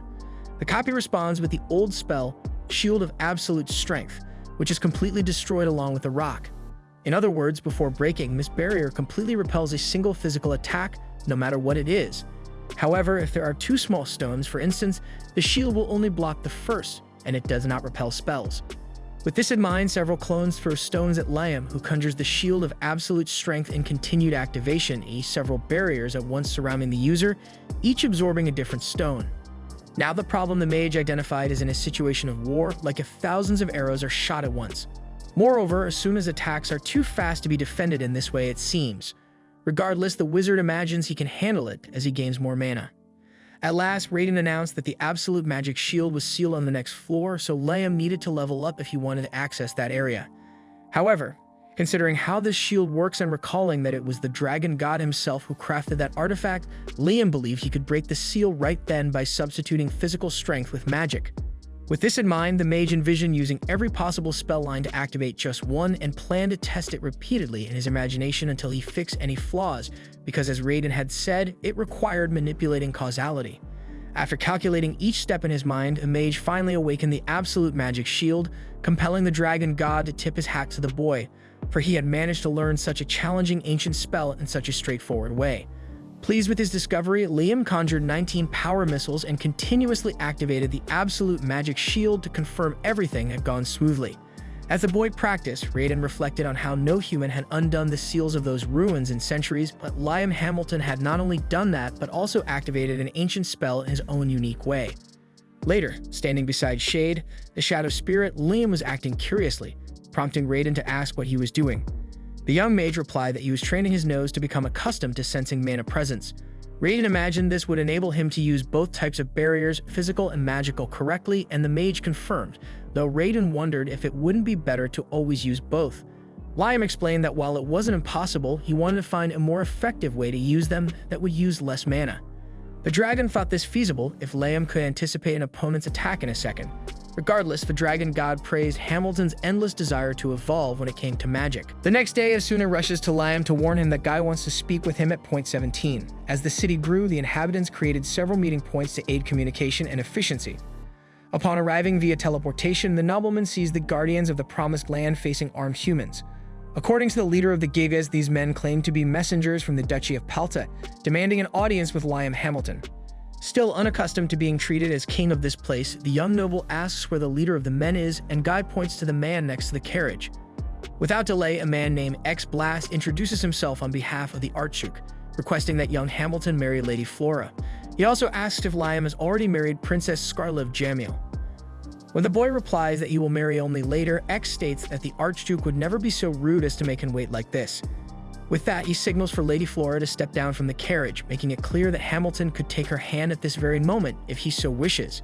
Embarrassed, Liam wonders if this is how nobles marry.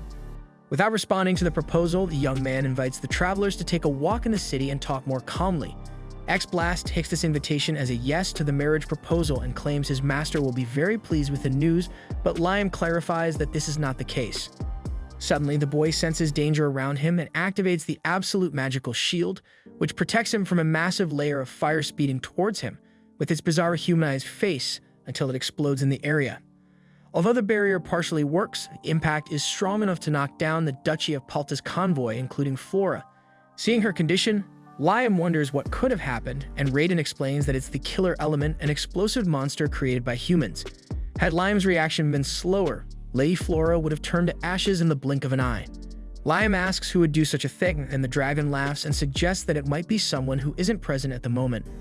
Looking around, the boy notices that X-Blast has disappeared, and Raiden concludes that this man might have been responsible for the disaster, as nobles tend to act strangely. Thus, Liam asks Guy to protect the visitors, especially Flora, while he himself goes to solve a problem. Without delay, the noble teleports to Jamil in search of Scarlet. A maid at the princess's mansion informs him that her lady is taking a bath, so the young man decides to wait for her to come out. Afterwards, he takes Scarlet to the site of the incident in the Promised Land and explains who Lady Flora is and that X-Blast wanted him to marry this woman. Scarlet reveals she has never heard of a noblewoman by this name but knows who Blast is. He is the right-hand man of the Duchy of Palta and is known to operate behind the scenes when it suits him. Liam adds that as soon as he agreed to speak with Flora, a monster called Killer Element exploded near her. Scarlet thinks Blast is using this to blame the territory for the monsters, so he could accuse Liam's kingdom of having killed the maiden as an excuse to invade the Promised Land. That said, the princess takes a closer look at Flora and recognizes a mole beside her breast. Indeed, this woman is an illegitimate and unrecognized daughter of the Archduke, as the characteristics of the noble's bastard children are always disclosed in case something important happens. In the meantime, Flora finally wakes up thinking she's in paradise. Liam asks the girl not to die before her time, otherwise there would be no reason to have saved her. Scarlet informs her that a monster exploded and caused a tragedy, so Flora panics and tells them to stay away, as this matter is extremely dangerous. Unconcerned, Liam says he can block as many explosions as needed, but that's not what the woman is talking about. Soon, showing her arm imbued with magic, Flora reveals she has been cursed, and even if the explosion didn't kill her, this curse will, and she doesn't want to involve the person who saved her in this. However, instead of stepping back, Liam takes the girl's arm and uses his Cleanse All magic, which instantly erases the curse. After that, he asks if he can help with anything else, while the cured girl tries to understand how this kit made the procedure seem so simple. She had been told it would be impossible to reverse this ailment, but Scarlet tells her that her master is a user of holy magic. Moreover, Hamilton wants to know what kind of curse it was, and Flora heard it's the kind that turns humans into monsters who become servants of the person responsible for the spell. Upon hearing this, Raiden discovers that the responsible used Carnage liquid. Seeing that the kid is talking to himself, Flora asks what's going on, then Scarlet explains that Liam communicates internally with the dragon god. Raiden finishes the explanation by saying that this liquid is a cursed item and asks if it reminds Liam of anything. The boy thinks about how the item makes monsters obey commands, and it reminds him of Dracula. With this in mind, Liam commits to protecting Flora so that the Duchy of Palta will never again threaten her life. After this meeting, Scarlet calls Hamilton to the side to say that he is underestimating not only the Duchy of Palta but also the other two neighboring nations, Jamil and Quistador. In the princess's opinion, it is now necessary to exalt Liam Hamilton's strength. The kid asks what that's all about, then Raiden explains that he needs to demonstrate his own power and that of his nation. Liam asks if he will have to start a fight with someone, but the princess explains that's not the case. In fact, first and foremost, he should create a currency. As the young leader continues to be clueless, the woman lays out the magical armor he made for her recently. According to Scarlet, each scale of this armor was crafted most elaborately, and seeing this level of craftsmanship, she was certain that Liam should create a currency. To illustrate her point, she places 3 types of silver coins on the table. The boy notices that one has a well-defined stamp, while the others are more blurred. Taking this as a starting point, his companion explains that the coin with a clear stamp is an official silver coin from Jamil. A mold was taken from this coin, making it the basis for mass production and distribution across numerous regions. However, the more it is reproduced, the more the image blurs, as seen with the other coins. Because of this, the quality of the silver and the clarity of the imprint are evidence of a nation's technological level and a symbol of its power. If Liam could reproduce coins as perfect as the original, he could demonstrate strength without the need for warfare. Liking the idea, the boy summons Ifrit and Gnome, familiars who could handle the job. After an intense development journey, the king finally achieves a satisfactory result.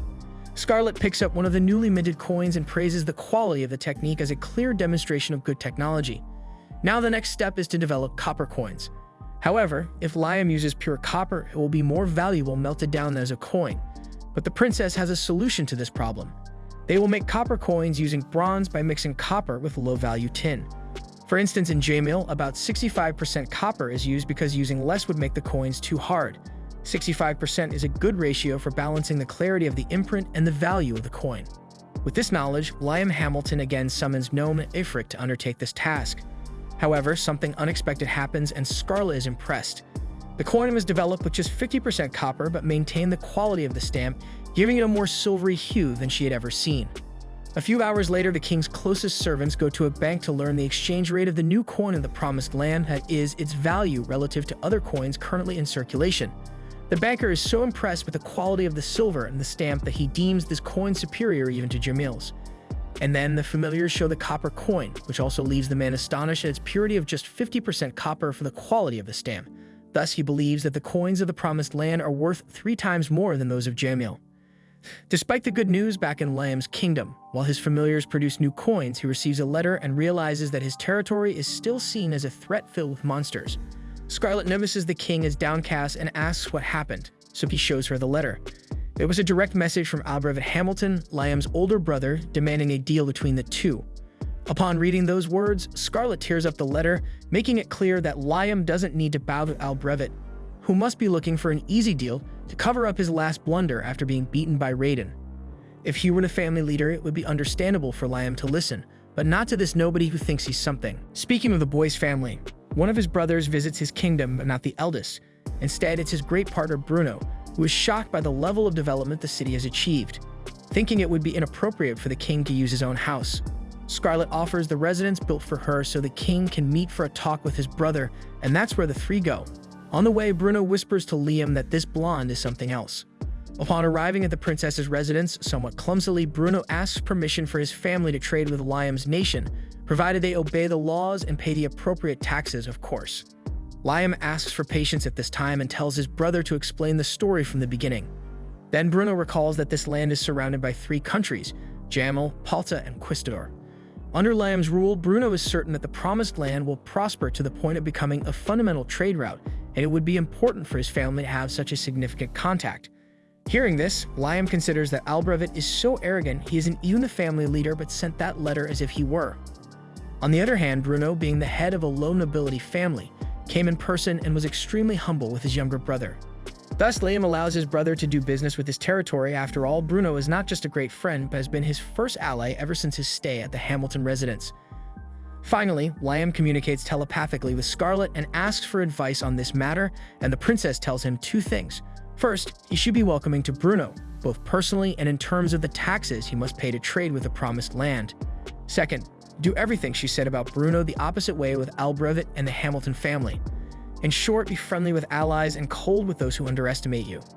If necessary, crush them with your power, for that is part of being a king. Later, with Bruno's departure, Scarlet emphasizes that although he was older than Liam, he acted all the while with humility and sincerity, besides showing great competence. For his part, Raiden concludes that position creates the person. Bruno went from being the fourth son of a noble to the head of a low nobility family, poor, and this sense of responsibility caused the young man to change his behavior. The same cannot be said for Albrevet, who will inherit the position of chief simply because he is the eldest. In fact, that's why the dragon god suggested to the first king of Jamel that nobles lose their titles after 3 generations. Seeing Liam's astonished reaction, she asks what he was thinking. When Liam tells her that the dragon invented this policy, the princess is even more enchanted with Raiden's wisdom, as it is thanks to this law that nobles always need to achieve new things if they want to maintain a higher social position. By the way, Raiden praises Liam for having asked Scarlet's opinion before finalizing deals with his brother. He points out that even if one is the absolute ruler of a nation, when unsure about something, it's wise to seek advice from the most trusted vassals, as it could lead to the most advantageous decision. And speaking of which, the dragon god thinks Scarlet was very wise to suggest using a coin to demonstrate the nation's strength, though such a measure only works with other equally wise individuals. Liam doesn't grasp what that means, so Raiden uses the example of the young man's own older brother. What if Albrevet were the leader of another nation? If that were the case, surely Liam would be attacked by him and other foolish kings who try to impose their will through violence. In light of this, Liam knows he must fight back, but his current style isn't enough to protect his territory as well as he'd like, especially since magic users are vulnerable while casting spells. After all, even though he has learned to use more than one spell at a time, the boy loses a lot of mana doing so. Nevertheless, Raiden emphasizes that the human still has much to evolve, especially considering that magic has another flaw: it can be sealed. To compensate for this problem, Liam needs to constantly strengthen himself by using his own mana to gain strength without turning it into magic. Having said that, the dragon god finally decides to reveal himself personally to the young human and shows that his original form is that of a 13-year-old girl. To Liam's surprise, he demonstrates how to use mana without spells by accumulating energy around the body to strengthen oneself. Following the example, Liam manages to jump high but loses control and falls hard to the ground. Since that's the case, Raiden teaches the lad how it's done. In this learning, Liam must pretend he is like a child who plays by spending all his energy until he falls from exhaustion. Having said that, she summons those bubbles from the dragon's nest for Liam to learn to control his mana expenditure by transferring magical energy to the 5 bubbles. When the boy does this, she tells him to think of it as the total amount of his mana. Now Liam must adjust each bubble to 20% of the amount in 10 seconds. In his attempt, Liam lets the bubbles burst, and Raiden explains that just now the total went from 100% to 110%. She then conjures another bubble on his forehead, and the boy needs to lower the total by 20%, but ends up being too slow and lets it burst again. Sometime later, he finally masters the technique. The next step is to transfer 25% of the mana to the left hand and right foot and 15% to the right hand and left foot. Honestly, Raiden thought the kid would quickly give up on this tedious theoretical training, but he kept excited until he evolved to the point of launching several power missiles at once. Perhaps in the end, Liam Hamilton might be a magic genius. Hey guys, the source will be in the comments. Make sure to subscribe to the channel so you don't miss the upcoming videos. See you.